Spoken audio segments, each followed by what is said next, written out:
This is Music and Ideas here on KBCS 91.3, finishing that set of music with Las Cafeterias from their new CD, It's Time. Well over 10,000 people in Washington are deaf.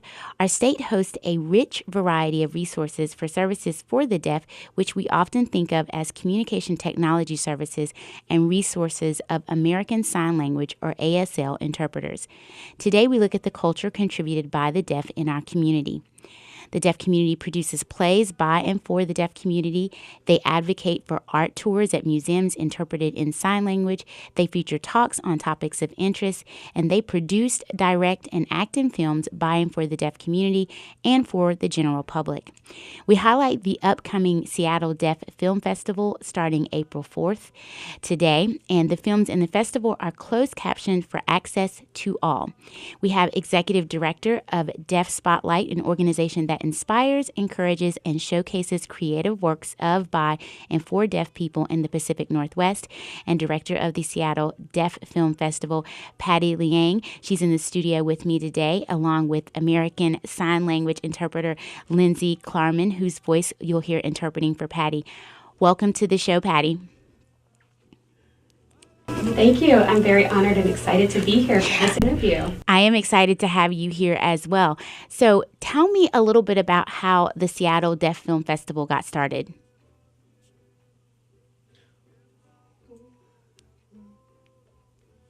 So around 2011, there were three men.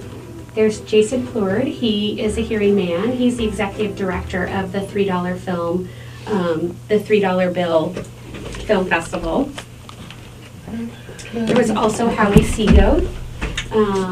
He was also part of this. He's a deaf actor. And Rob Roth. He's an artist, administrative artist. And so the three of them creatively came together in order to work on a committee to set up something related to the deaf culture with the Deaf Film Festival. And what happened was in 2012, the Deaf Spotlight organization started it. And we advocated for the Seattle Deaf Film Festival, and it's been going on ever since. We've been screening videos and films, and this festival will occur the week of April 4th, 5th, and 6th.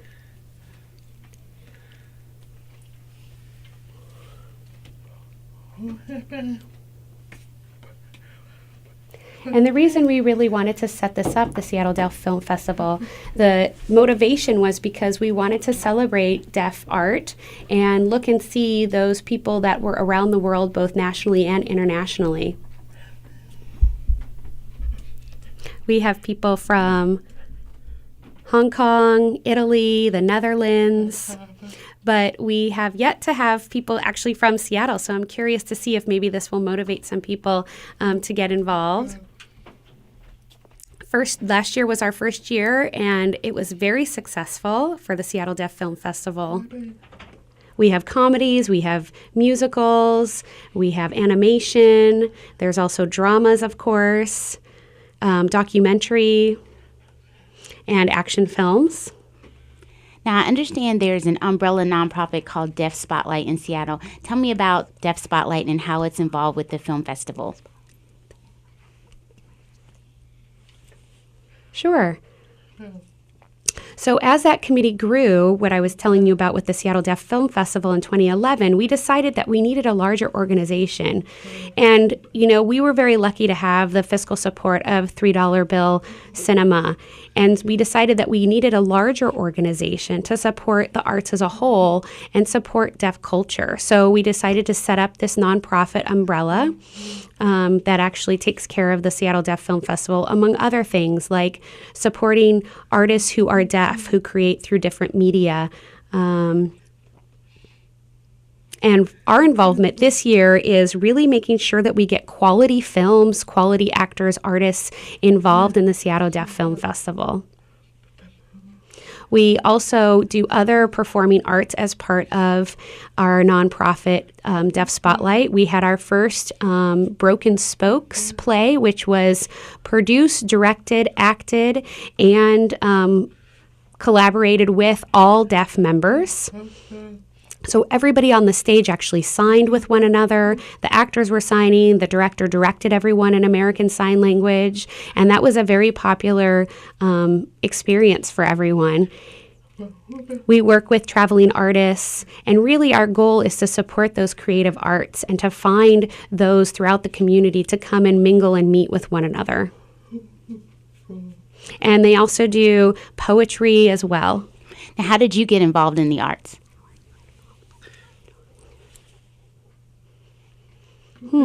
Well, I went to the University of Washington. I have an undergraduate degree, and I studied there.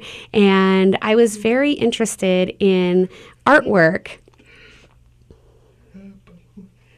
And while I was pursuing my degree in ceramics at UW, I was also doing volunteer work with various organizations that work with deaf, deafblind, and hard of hearing. For example, Lighthouse for the Blind, the Abused Deaf Women's Advocacy Services, or ADWAS.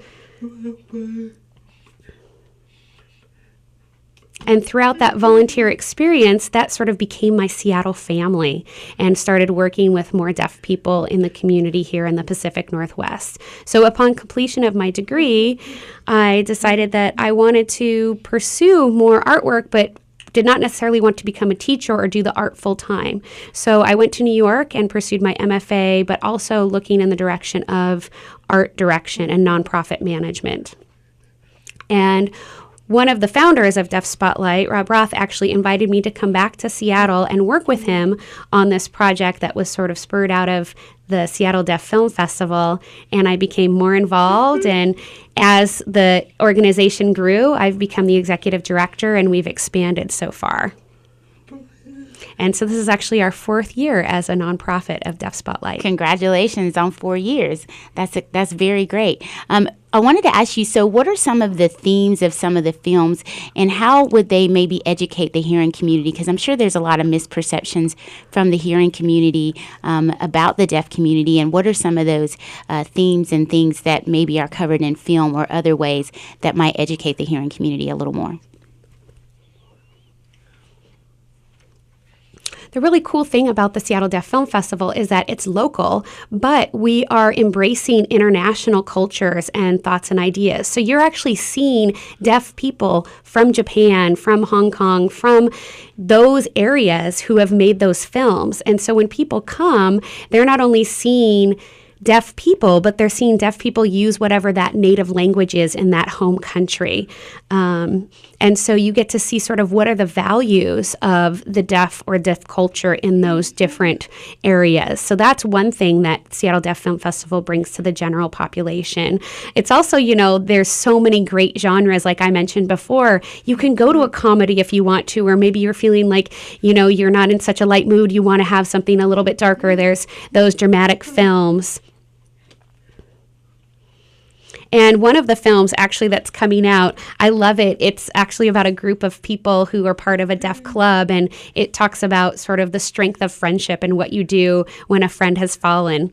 And I'm just looking at my notes here to make sure I don't miss anything, but we also have films from all different people, not only deaf, but deaf-blind. There are some deaf-blind people who talk about their struggles, just like with interpreters, for example, which I find fascinating, how their world is different than just the general deaf population. Can you give me an example of that?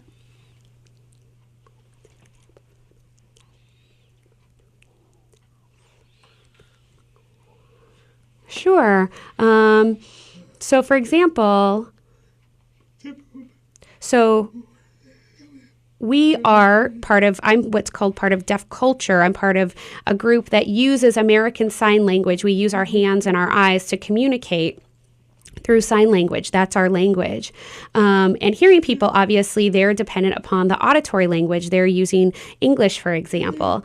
But within our smaller group, just like with hearing culture, you have diversity. Within the deaf community, you also have diversity. So there's a small number of people who are deaf-blind, and that deaf-blind community is actually going to be using a different form of communication. Yes, they're using ASL, but they might use a tactile form or have close vision. And so the barriers that they might have to overcome could be different than the general deaf population, because not only are they dealing with language issues, but they might be also dealing with that low low-sided thing that a blind person would have to overcome.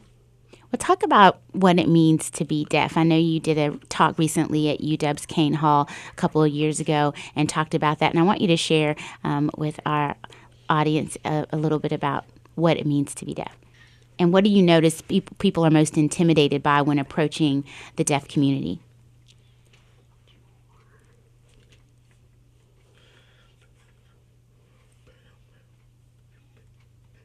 So maybe the biggest thing is I don't think people realize is that deaf people are just like everyone else. The only difference is they can't hear. They're using a different language, and that there is diversity within the deaf community. So just like everyone else, I still, go out and hang out with friends, and you have deaf scientists and deaf writers. And so you have these different kinds of communication. And really the focus is American Sign Language is our language that we use to communicate with each other. So people shouldn't feel intimidated if they don't know American Sign Language, for example. Sometimes people will apologize because they don't know the language, but they shouldn't apologize for that. If you meet a deaf person, approach them just like you would anyone else, right? You want to make sure that people have that positive opinion. And so that's how I try to sort of carry it, is when people approach me, I want them to have that positive opinion of deaf people. It's not really something that's so different that you really have to think about outside of the box. We're just people. Don't be intimidated by the fact that I use a different language than you. Some people find our language beautiful and fascinating, and that's okay. And some people find it very frustrating. It's very hard sometimes for people to learn ASL, just like any other language. So deaf people, I think one of the good things about the community is that we are used to hearing people approach us, and it's very easy to meet halfway. I actually have a funny story. I fly pretty often, and one time I was, going to sit at a table, and I was getting ready to, get my passport stamped or my ticket, that sort of thing.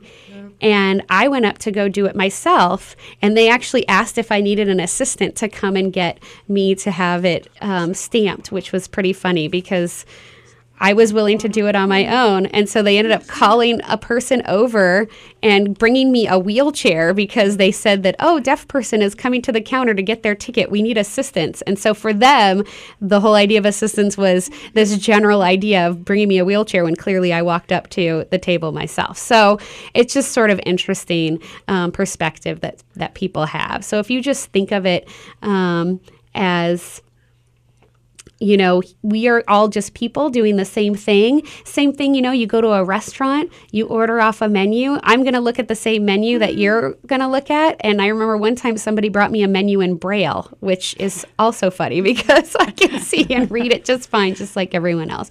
So it's just sort of getting outside of your own head and worrying about being intimidated by meeting a deaf person. You don't need to feel intimidated. We're deaf community is friendly overall, I think.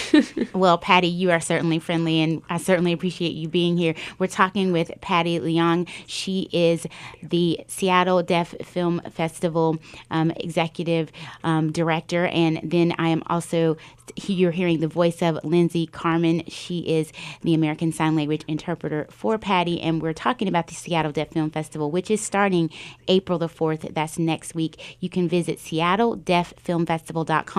Actually, you can visit our website at KBCS.com. We will have KBCS.FM. We will have links to the Seattle Deaf Film Festival. And this interview will also be posted online, so you will be able to see this interview as well as hear it. All of that will be at kbcs.fm. Patty, I want to thank you very much for taking out the time to coming and talking with me today and sharing a little bit more about the Seattle Deaf Film Festival and the deaf community. Good luck in this 4th year. I'm sure you will continue to another year. And we should also mention thanks to Buddy Elledge, as well as Chris Hopkins. They both helped in coordinating the interview today. So we would want to thank them as well for their contribution. Wonderful. Thank you for the interview. Thank you so much. This is Music and Ideas, and we'll return to the music.